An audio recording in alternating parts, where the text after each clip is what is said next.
In addition to recording the brain's electrical activity, the surgeon uses another kind of electrode to introduce a small electric current into the patient's brain. In essence, he creates a nerve impulse that travels through her nervous system.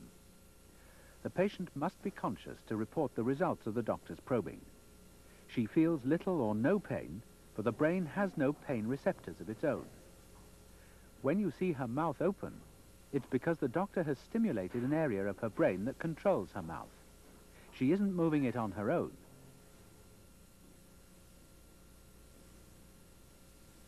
The patient may feel a tingling sensation somewhere else in her body instead. The impulse could even cause the patient to see things that aren't there, or hear music. The effect depends on the site of the stimulation. Advances in science and technology enable humans to perform difficult tasks with ease. And yet we still don't know fully how the brain works. How does it regulate the body? How does it think and dream and explore itself? Our knowledge of the mere existence of neurons is not yet a century old. Their basic electrical mechanisms have been understood for less than 50 years. Their chemistry is still a vast frontier of research. The task of exploration is further complicated because the brain's parts are not as clearly visible as our illustration shows.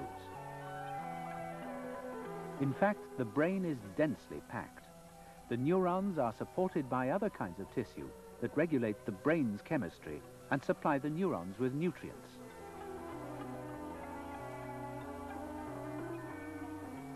Nevertheless, we can see something of the brain's organization by looking at it in cross-section. We can see faint color differences that become obvious if we specially stain the tissue. The dark areas, called gray matter, hold the cell bodies and receiving branches of the neurons. They are centers for brain activity.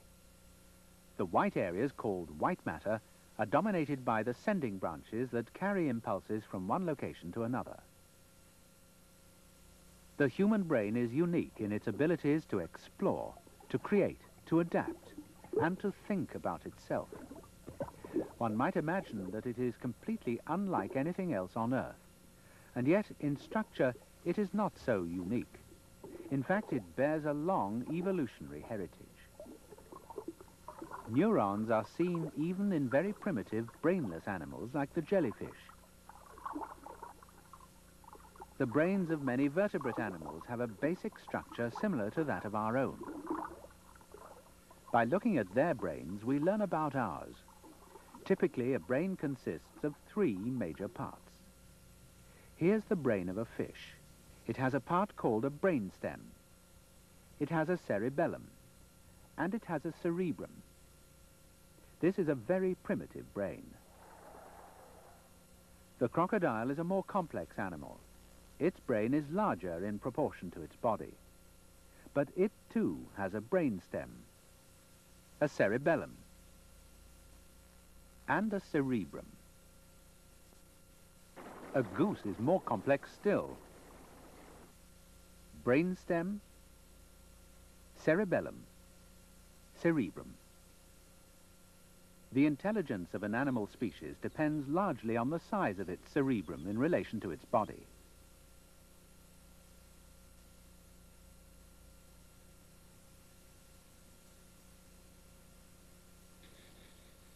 As we climb the evolutionary ladder, we can see an increase in the relative size of the cerebrum. A human brain, while it shares the same basic 3-part structure, has a cerebrum that is proportionally larger and more highly developed than that of any other animal. However, among humans, almost no correlation exists between brain size and intelligence. More than any other part of the brain, our cerebrum makes us human, yet we couldn't function without the other parts. The brain is a very delicate organ. For protection, it floats in fluid. It's wrapped in 3 layers of supporting membranes. And finally, it is encased in bone, the skull. Despite its protective coverings, the brain is still a vulnerable organ.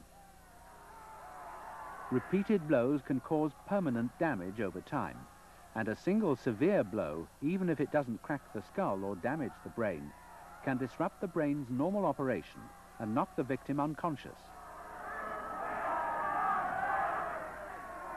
Thinking ceases. Conscious control of muscle is lost.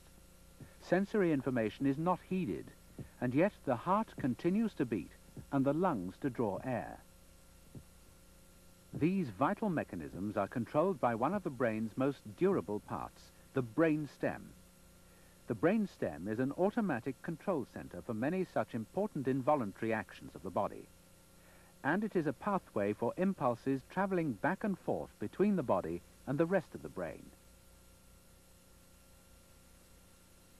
Think of the body as a kind of machine with certain basic actions that must be maintained and coordinated no matter what the state of our mind. The brain stem helps serve this purpose. It regulates heartbeat and respiration. It helps to wake up the rest of the brain from sleep by activating the other areas. It regulates blood pressure moment by moment. If it failed to do so, we would faint every time we stood up. It controls certain reflex actions such as blinking and the adjustment of the eyes to varying light. It guides involuntary actions necessary for eating, such as the production of saliva and coordination of the muscles used to swallow. We are then free to think about other things, but it will not allow us to neglect the body's basic needs when the time comes. For example, if food goes down the wrong way, the brainstem will force us to cough.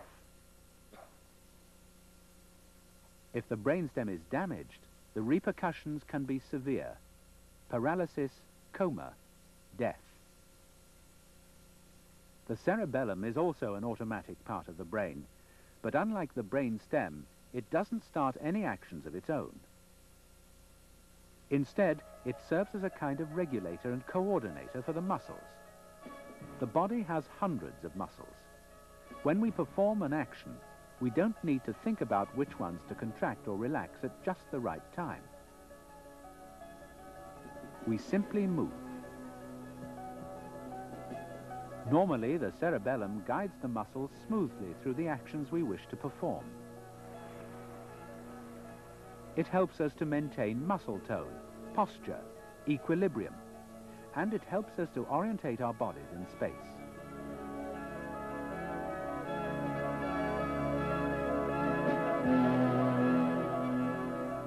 It seems to work by comparing nerve impulses from all over the body and brain to ensure that our muscles are doing what we want them to do. When we practice a movement again and again, the cerebellum is one of the brain's areas that benefits.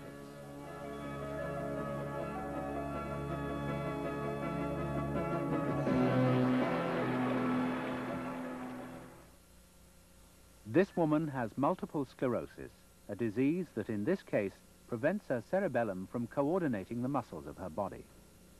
For her, even the simple motions that most people take for granted are extremely difficult.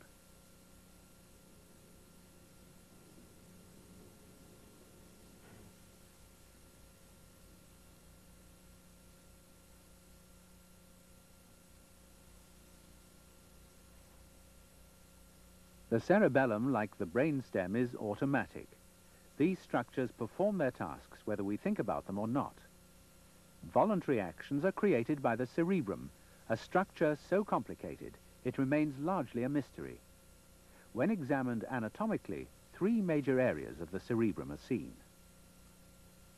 The innermost parts are sometimes considered to be part of the brainstem. Like the brainstem, these parts are automatic control centers for certain essential functions, such as the regulation of body chemistry, of sleep, of appetite, of body temperature, and more. Impulses from all over the brain and body pass through this area, which acts as a kind of relay station. For example, when the body needs food, this part of the brain receives that information and relays it to the areas above it, and we consciously feel hungry. If more urgent matters require attention, hunger is suppressed, and the more important information enters consciousness. Emotions are generated by another complex called the limbic system.